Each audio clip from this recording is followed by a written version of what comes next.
It was the strangest news story of 2025. A young European YouTuber arrested for trying to meet a Stone Age tribe. His offering?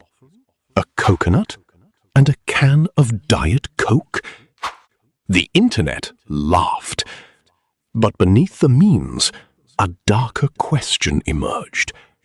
Why would anyone risk death for a soft drink? This island has a 100% fatality rate for uninvited outsiders. The last person who tried to land lost his life. The Sentinelese have made their message crystal clear. In 2018, a missionary died on that beach. In 2025, a YouTuber survived but was arrested. What was the difference? A Diet Coke? No, something much more terrifying. The YouTuber claimed he wanted to make peaceful contact. But the Sentinelese don't want peace. They don't want war. They want to be left alone. The problem is not the island. The problem is us. Our obsession with the forbidden. Our belief that every corner of the planet must be explored, filmed, and monetized.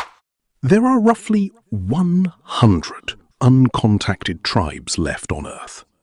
North Sentinel is the most famous, but it is not the most vulnerable.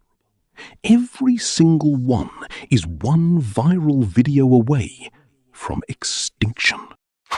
Disease is the real killer. The Sentinelese have zero immunity to flu, measles, even the common cold. A single visitor could wipe out their entire population. That is not an opinion. That is history. We have seen this before. The Jarawar, another Andaman tribe, were decimated after tourists began visiting. They now beg for food on the roadside. Their culture is gone. The Sentinelese are the last warning. So, the Diet Coke is not funny.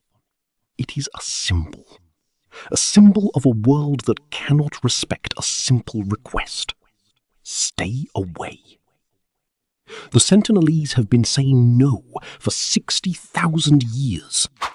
The YouTuber is in jail. The missionary is dead. The island is still standing. But for how long?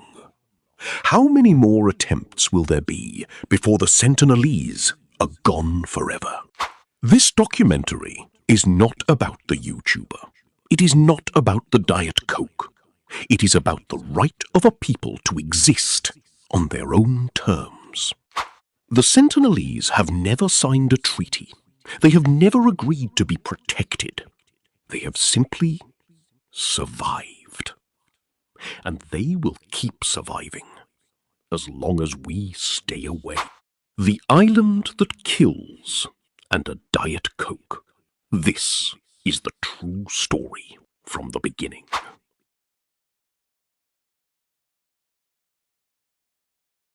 The island that kills and a Diet Coke.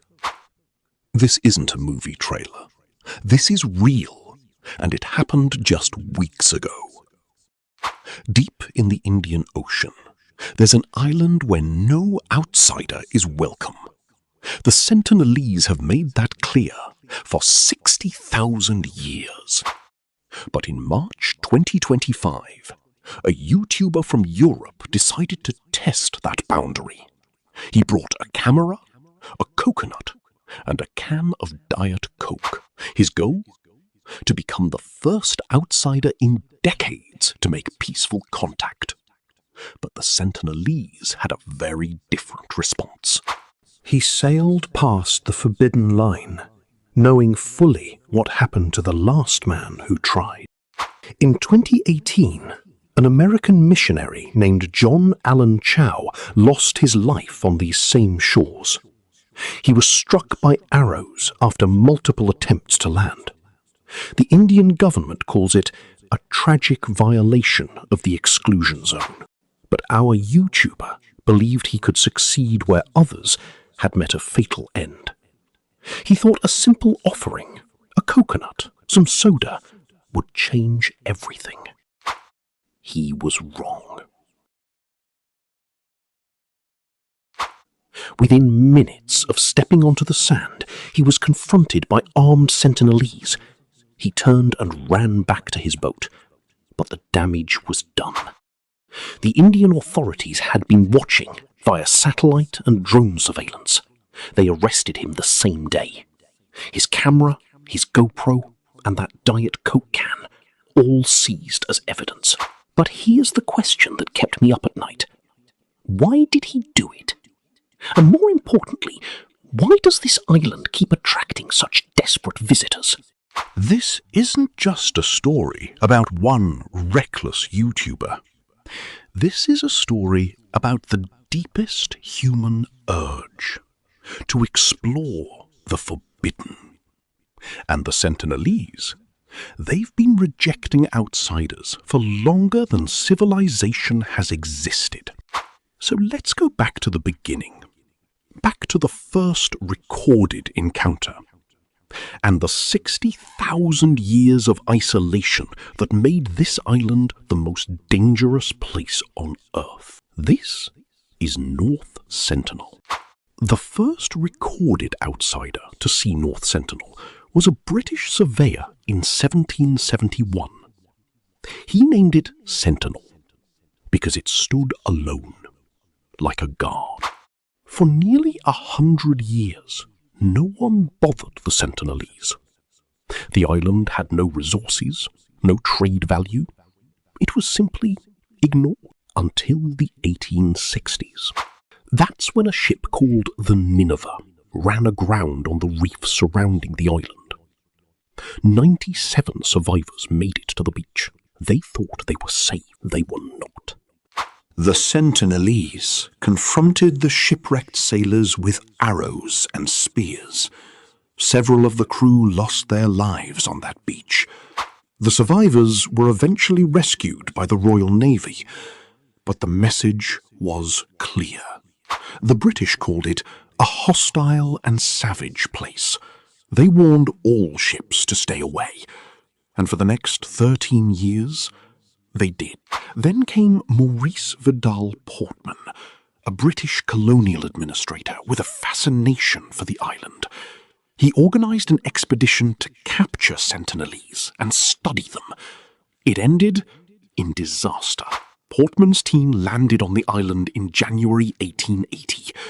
They found empty villages. The Sentinelese had fled into the interior, so they captured an elderly couple and several children.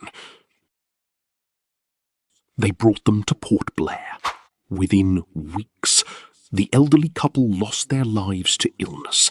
Their bodies had no immunity to even the common cold. The children fell dangerously sick. Portman realized his mistake too late. He sent them back. He released the surviving children onto the beach with gifts, tools, cloth, metal pots. The Sentinelese refused everything. They retreated deeper into the jungle, and they did not forgive. From that moment on, North Sentinel became a forbidden zone. The British declared it off-limits in the 1880s. The Indian government would do the same nearly a century later. For the next 90 years, almost no outsider set foot on North Sentinel. The island became a ghost in the Indian Ocean, a place that existed but was never visited. Then came 1947, Indian independence. The new government inherited the Andaman Islands and the Sentinelese problem. What do you do with an island full of people who kill outsiders on sight? India's answer was surprisingly modern. They passed a law in 1956 making it illegal for anyone to approach within 5 kilometers. The Sentinelese had legal protection, but curiosity didn't die. In 1974, a National Geographic film crew tried to make contact. They left gifts: a toy car, a doll, a plastic bucket. The Sentinelese responded with arrows. One hit the director's leg. He survived. The crew retreated. The pattern was set. Every outsider who tried to land was repelled. For decades, that was the story. Until the 1990s, when something unexpected happened. Something that would change the island's relationship with the outside world forever. That's in a moment. 1991. The Cold War was over. The Internet was being born. And on a tiny island in the Indian Ocean, something miraculous happened. After nearly 2 centuries of hostility, the Sentinelese accepted a gift. An Indian anthropologist named Triloknath Pandit, who had studied the tribe for years, approached the shore with coconuts. And for the first time, the tribe came to him. They waded into the water, took the coconuts, and did not attack. Pandit later wrote, "They were curious, not angry, not afraid, just watching. The world was fascinated. This was a tribe that had rejected steel, cloth, and fire, but they accepted a coconut. Why? Because coconuts float. The Sentinelese had seen them drift from other islands for millennia. They knew what they were. Unlike metal pots or plastic toys, which they saw as foreign and threatening, coconuts were natural, recognizable, safe. That tiny detail would shape every future expedition. Over the next 2 years, Indian anthropologists made a handful more peaceful contacts. They left coconuts, bananas, and metal pots. The Sentinelese took the food and smashed the pots. Message received. Then, in 1993, something changed. The Sentinelese stopped coming to the beach. They retreated deep into the jungle. The anthropologists waited days. No one appeared. The peaceful window had closed. Why? Scholars believe the Sentinelese saw the increasing frequency of visits as a threat. Even peaceful contact brought risk, disease, disruption. They chose isolation. And India, eventually, chose to respect that. In 1996, the Indian government made a decision. They would no longer send expeditions to North Sentinel. No more gifts, no more research. The Sentinelese had made their choice, and India would enforce it. From that day forward, approaching within 3 nautical miles became a criminal offence, punishable by up to 3 years in prison. The Sentinelese were legally and physically off limits. But the law couldn't stop accidents. In 2006, 2 Indian fishermen drifted onto the reef after their boat broke down. The Sentinelese confronted them. Both men lost their lives. The Indian government did not pursue the tribe. India's position was clear. The Sentinelese are not subject to Indian criminal law. They live in a state of legal autonomy. If you enter their territory, you assume the risk. The government will not intervene. By 2010, the world had largely forgotten North Sentinel. The island became a footnote in geography textbooks, a curiosity, until the missionaries arrived.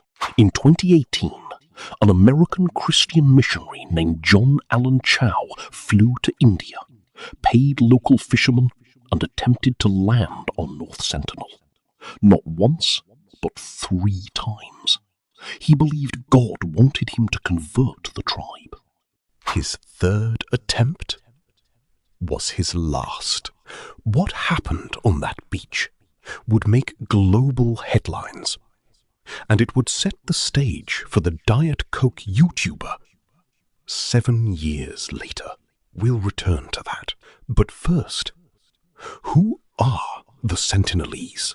John Allen Chow walked onto that beach, Bible in hand. He believed his faith would protect him.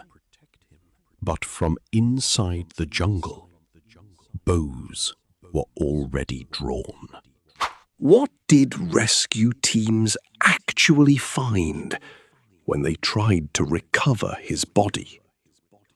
And why does a floating Diet Coke can hold the key to the next mystery? That is part 2.